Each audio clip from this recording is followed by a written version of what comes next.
How's it going, guys? Derek Cloud here, unreallivinghq. We're at top of Copperlow Dam, so a good little effort to get all the way up here, about 500 meters above sea level. Good little climb up here, smash it out, hopefully got a personal best. Gonna be talking about cycling clothing today, so I thought it would be a little good that I'd be wearing most of my cycling clothing while on a cycle ride. Talk about clothing for riding on the bike. Obviously, we'll go from top to bottom. So main thing that obviously, most important thing is to wear your helmet. Main thing when buying a helmet is obviously one that fits. Getting a helmet that fits is important. It's going to be on your head, so you want it to be comfortable. Second thing is that if you're going to be doing long rides, if you're going to be doing rides of 150, 200 kilometers, probably buy a mountain bike helmet or a helmet that has a visor on the front. Especially if you're doing touring, this really kind of is nice to keep the sun off of your face. And I know I remember in Thailand specifically, like my nose got burnt so badly quite a few times, and it's not nice, and just having a visor would have really helped alleviate those problems. So number one thing, get a good helmet. Next thing is obviously to get a pair of sunnies or sunglasses, depending on where you're in the world, whatever you want to call them. So you can get riding specific sunglasses from cycling shops and on eBay and stuff like that. These are just a standard, well, not really standard, but this is a pair of Von zipper sunglasses that I bought when when I was in my skater phase, when I dressed like a skater. So these I think cost me over $100, and they're like made in Italy or something like that. And I think they're actually made out of there's some plant material in them or something like that. They're pretty cool. And so I just wear these. So you don't need a special pair of sunglasses for riding. You can typically wear any pair. So what the main thing is for sunglasses is that, not obviously for the obvious thing of keeping sun out of your eyes, but road debris. Road debris is a big thing, especially bugs. I couldn't tell you how many times I've had bugs, hit the front of my sunglasses. I've had bugs go up my nose as well. I don't think I've had any go in my mouth yet, but yeah, I've had one go up my nose and it didn't come out. So I don't think I'm vegan anymore. So obviously, one of the next things is obviously get a cycling kit. Great thing about cycling kits is obviously if they're made out of a self-wicking material, so that it keeps you a lot drier. Doesn't hold on to moisture as much as say if you're wearing a cotton shirt. Obviously get one that fits you, so that fits nice and that fits snug, but obviously not too tight that is uncomfortable, but something that fits your body, so that makes it a little bit more aerodynamic. Great thing about these kits as well is that they have pockets in the back. So you got your pockets in the back here. You can see I got a little book in there. Great thing about that is that you can store food. You can put your MP3 player there. So I put my MP3 basically down the front of my shirt. So the headphone cord down the front of my shirt, and then out the bottom, and then up into my pockets like that. And then obviously with the top, you're gonna get a pair of the shorts as well. So the nice thing about the shorts is that they obviously have the cushioning right in your nether region there.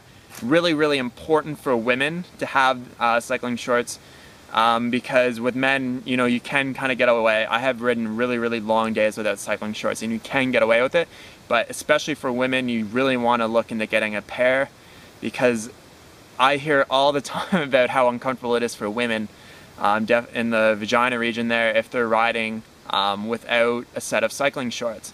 So it's really good. It's really important to have a good set if you're going to be doing long rides. Makes it a lot more comfortable.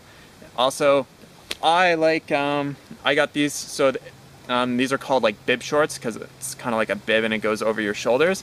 I kind of like that just to hold hold my shorts in place. I've had a pair that just kind of had a band around my midsection there and didn't go up over my shoulders. I didn't really like those because I kind of felt like I had to adjust those all the time. Moving on down to the arms, something that I recommend almost every cyclist get if you're doing some long rides, if you're doing touring, is to get a pair of solar arm covers. So these are obviously white because they're intended to keep the sun off your arms. So they just kind of slide over your arm like an arm cover, obviously, or like an arm warmer. And these are really nice, especially for touring. These things are going to be awesome, because you can wear your short sleeve shirt, and then if you're getting too hot with these on, then you can always just roll these down, as opposed to wearing a long sleeve shirt. So when I toured Australia here, I wore a long sleeve shirt, but some days it got kind of hot, so it would kind of be nice to have that option. So if I get too hot, I can kind of roll these down. But this These are an absolute must, especially if you're doing long rides. Doing 150, 200 kilometers in a day, your arms are gonna get burnt. I don't care how tanned you are, your arms are probably gonna get burnt unless you've been riding out in the sun for like 2 or 3 months straight. Like, your arms are gonna get burnt. I'm against sunscreen. I think it's toxic to your body, so I recommend coverage before I would recommend using sunscreen. So cover up, and just so that you're not getting burnt so much. Next thing, moving on down, set of gloves. Set of cycling gloves here. I bought these for $7 on eBay, shipped. So $7 shipped. You know, quality seems to be alright. I've got a few thousand kilometers in these gloves. They seem to be holding up pretty well. So you know, you just search on eBay for a set of gloves. So nice thing about gloves is that it does provide a little bit of cushion on your hands. So when you're riding on your hoods, gives it a little bit, makes it a little bit more comfortable. The other thing is that if you ever take a spill, say you fall over on your bike, first thing that's going down is going to be your hand typically, and so it can kind of help protect your hand from getting, you know, any rocks or any kind of like that lodged in your hand. So definitely recommend, you know, just get, you don't have to buy a $40 or $50 pair right off the get-go. Try out just a cheap pair just to see how it is. $7 on eBay. They're still going good for me. Moving on down to shoes. So I wear a standard mountain bike shoe. If you plan on doing any type of touring, or if you do any commuting on your bike and say you have clipless pedals, I really highly recommend that you get a pair of mountain bike shoes. Reason for the mountain bike shoes is that they cover the cleat so that you can walk in them. If you've seen cyclists, it kind of looks, and they're just wearing standard road shoes, it looks like they're walking around like they're like a penguin or something like that. That's because their cleat is exposed, right? So that's just mainly just to keep the weight down on the shoe. So I'm not that concerned with getting up the mountain absolutely fastest for Strava. So I don't have a problem going with just a standard mountain bike shoe. Yeah, it's gonna be a lot heavier, but at the end of the day, it's really not that big of a deal unless you're racing. So I'd recommend getting the standard mountain bike shoe, and obviously get a pair that fits. Get a pair that fits. You know, actually go into bike shops and, you know, try on pairs.